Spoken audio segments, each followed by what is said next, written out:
Salam, hörmətli müəllimlər və əziz abituriyentlər. Bugünkü qısa videomda mən sizə ürəyin quruluşunu və ürəyə bilavasitə birləşik damarları izah edəcəyəm. Deməli, bildiyimiz kimi insanın ürəyi iki hissədən ibarətdir. Hal-hazırda göstərirəm. Sol hissə və sağ hissə.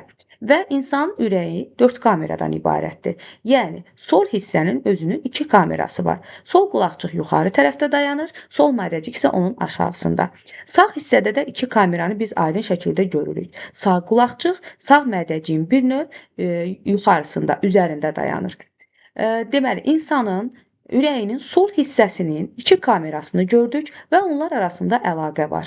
Bu əlaqə qulaqcıqdan mədəciyə doğru qanın axını ilə müşahidə olunur. Yəni, qan burada bir istiqamətdə axır. Sol qulaqcıqdan sol mədəciyə. Əks axın mümkün deyil. Və insanın sol qulaqcığı ilə sol mədəciyi arasında 2 taylı qapaq var. Qapağın adı necə oldu? Taylı qapaqlar və 2 taylı qapaq. Sağ hissədə sağ qulaqcıqla sağ mədəcik arasında isə 3 taylı qapaq var. Burada da axın yalnız sağ qulaqcıqdan sağ mədəciyə doğrudur. Əks axın isə mümkün deyil. İndi birazdan onu qeyd eləyərik nəyə görə. Deməli, insanın qulaqcıqlar arasında, yəni ürəyinin 2 qulaqcığı arasında əlaqə yoxdur. Orada tam ara kəsmə var. Mədəciklər arasında da əlaqə yoxdur. Lakin qeyd etdiyimiz kimi sol hissənin kameraları arasında, yəni sol qulaqcıqla sol mədəcik arasında əlaqə var, sağ qulaqcıqla da sağ mədəcik arasında əlaqə var. Yəni insanın ürəyində olan ara kəsmə tamdır. Gəlin bir qulaqcıqların divarına baxaq. Bu sağ qulaqcığın divarı, bu sol qulaqcığın divarı. Bir də gəlin mədəciklərin divarına baxaq. Və nə görürük? Görürük ki, mədəciklərin divarı qulaqcıqların divarına nisbətən qalındır. Və sol mədəciyin divarı ilə sağ mədəciyin divarını sol mədəcik, bu da sağ mədəcik. Müqayisə edəndə görürük ki, sol mədəciyin divarı daha qalındır. Bunun səbəbi isə insan ürəyinin sol mədəciyindən ən böyük arterial damar olan aortanın çıxmasıdır. Çünki burada qan yüksək təzyiqlə aortaya vurulur. Ona görə də bu sol mədəciyin divarları bir növ işləkdir və onlar daha qalındır qanı qovmaq üçün. Deməli, uşaqlar, bu sol hissədə 2 taylı qapaq dedik. Sol qulaqçıqla sol mədəcik. Sağ qulaqçıqla sağ mədəcik arasında 3 taylı qapaq dedik. Bunu mən deyərdim ki, həmişə öz abituriyentlərimə deyirəm, bu formada yadda saxlasın. İnsanın necə ki, sol ağciyəri 2 paylıdırsa, burada da elə bil ki, 2 taylı qapaq var. Sağ ağciyərim isə 3 paylıdır. Sağ tərəfdə də ürəyin sağ hissəsinin kameraları arasında da deməli 3 taylı qapaq var. Sonra baxaq nəyə? Sol hissədə həmişə arterial qan olur. Yəni sol qulaqçıqla sol mədəcik arterial qan daşıyır. Sağ hissədə, yəni sağ qulaqçıqla sağ mədəcikdə isə venoz qan olur. İnsanın ürəyindən çıxan damarlar arteriya damarları adlanır. Ürəyimizdə bilavasitə birləşik 2 arteriyamız var. Bunlardan biri bax bu qırmızı damar üzərinə yazılıb aorta. Bu ən böyük arterial damardır. Yəni növ olaraq arterial damardır, lakin ən böyük arteriya damarıdır və buna aorta deyirik. Bu hardan çıxdı? Sol mədəcikdən. Deməli hansı qanı daşıyır? Sol hissədə arterial qan olduğu üçün arterial qanı daşıyır deyəcəyik. Sağ mədəcikdən isə bir ədəd ağciyər kötüyü çıxır. Baxın, sağ mədəcikdə venoz qan var. Ümumiyyətlə sağ hissədə venoz qan var idi. Venoz qan sağ mədəcikdən ağciyər kötüyü vasitəsilə çıxır. Ağciyər kötüyü ürəkdən çıxdıqdan sonra 2 yerə şaxələnir. Bir şaxəni də burada görürük, bənövşəyi damardır. Deməli, ağciyər arteriyalarına şaxələnəcək. Ümumiyyətlə, uşaqlar, biz nəinki insanı, heyvanları keçəndə də demişdik ki, ürəkdən qanı aparan damarlar arteriya damarlardır. Ürəyə qanı gətirən damarların adı isə vena damarlarıdır. Deməli, bura ürəkdən qan apardığı üçün aorta da arterial damardır.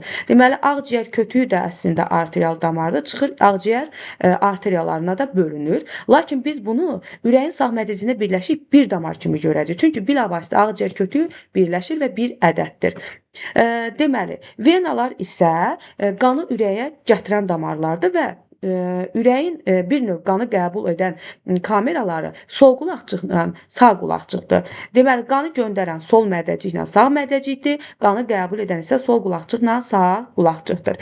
Və insanın ürəyinin sol qulaqcığında həmişə arterial qan olur. Çünki arterial qan bura 4 ədəd ağciyər venası ilə gəlir. Baxın, 1, 2, 3 və 4. Bunun ikisi deməli sağ ağciyərdən, ikisi isə sol ağciyərdən olmaqla cəmi 4 ağciyər venası ürəyin sol qulaqcığına arterial qanı gətirir. Yəni bu istisna damarlardan biri idi də. Yəni ağciyər arteriyaları burada görürsünüz, venoz qan daşıyırdı. Ağciyər venaları 4 ədədsə arterial qan daşıyır. Bir də sağ qulaqcığa yuxarı boş vena və aşağı boş vena olmaqla 2 vena damarı birləşir. Onda belə çıxır ki, insanın ürəyinə cəmi 8 damar birləşir. 1 aorta, 1 ağciyər kötüyü, 4 ədəd ağciyər venası və yuxarı boş vena və aşağı boş vena. Deməli, bu damarlardan ikisi arteriya damarıdır, aorta və ağciyər kötüyü. Onlardan biri aorta arterial qan daşıyır, ağciyər kötüyü isə venoz qan daşıyır.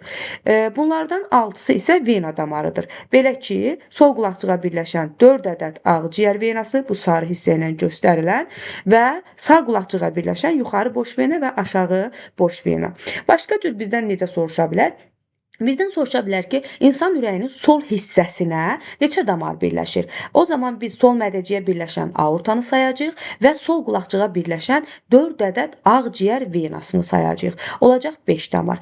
Bəs sağ hissəyə neçə damar birləşir? Sağ mədəciyə birləşən ağciyər kötüyünü, bir də sağ qulaqcığa birləşən yuxarı və aşağı boş venanı biz sayırıq. Deyirik, sağ hissəyə 3 damar birləşir. Və yaxud da soruşa bilər ki, insanın ürəyinə birləşən neçə vena damarı arterial qan daşıyır. Bu zaman söhbət bu ağciyər venalarından gedir, ancaq arterial qan daşıyır. Və yaxud da bu 8 damardan biz bayaq da qeyd elədik ki, 8 damardan ümumi neçəsi arterial, neçəsi venoz qan daşıyır. Deməli, arterial qan daşıyacaq aorta, bir də ağciyər venaları. Belə çıxır ki, 5-i arterial qan daşıyır, ağciyər kötüyü yuxarı boş vena və aşağı boş vena isə venoz qanı daşıyır. Deməli, uşaqlar, ürəyin sol mədəciyi ilə oradan çıxan aorta arasında aypara qapağı olur. Eyni şey sağ mədəciyə də aiddir. Sağ mədəciklə ondan çıxan ağciyər kötüyü arasında aypara qapağı olur. Və insanın ürəyində taylı qapaqlar açılanda aypara qapaq bağlanır, aypara qapaq açılanda taylı qapaq bağlanır. Bu nə ilə bağlıdır? Əgər taylı qapaq açılırsa, bu ürək siklinin birinci fazasıdır. Yəni qulaqçıqların sistolası. Bu zaman qulaqçıqlar yığılır və qanı mədəciyə doğru ötürür. Əgər burada mədəciklə, məsələn, sol mədəciklə aorta arasındakı aypara qapaq da açıq olsaydı, onda qan buradan çox yavaş sürətlə aortaya vurulardı. Bu isə bizim bədənimizə və yaxud yəni lazım olan bir şey deyil. Çünki ürək qanı təzyiqlə qovmalıdır ki, bədənin ən ucqar hissələrinə getsin. Ona görə də taylı qapaq açıq olanda aypara qapaq bağlı olur və qan tamamilə mədəciyə dolur. Buna deyilir qulaqçıqların sistolası. 0,8 saniyəlik sikldə sistola 0,1 saniyədir. Sonra tam dolduqdan sonra taylı qapaqlar bağlanır və mədəcik yığılır. Bu da ürək siklinin ikinci fazasıdır. Mədəciklərin sistolası. Beləliklə aypara qapaqları açılır və qan damara vurulur, aortaya vurulur. Eyni şey sağ mədəcik üçün də keçərlidir. Sağ mədəcikdə də ağciyər kötüyünə vurulur. Bu zaman taylı qapaq açıq olsaydı, sol mədəcikdən qan sol qulaqçığa doğru axardı. Bu isə mümkünsüz haldır. Və ürək siklinin üçüncü fazası isə ümumi diastoladır. Bu 0,4 saniyəni əhatə edir. O zaman qulaqçıqlar və mədəciklər tamamilə boşalmış olur. Lakin fazanın sonuna yaxın sol qulaqçığa və sağ qulaqçığa deməli qan dolur. Bu fazanın sonuna yaxın olur. Çalışdım ki, bizim bu videomuz qısa olsun. Əgər faydam toxundusa, onda bəyənməyi unutmayın. Çox sağ olun. Diqqətiniz üçün təşəkkür.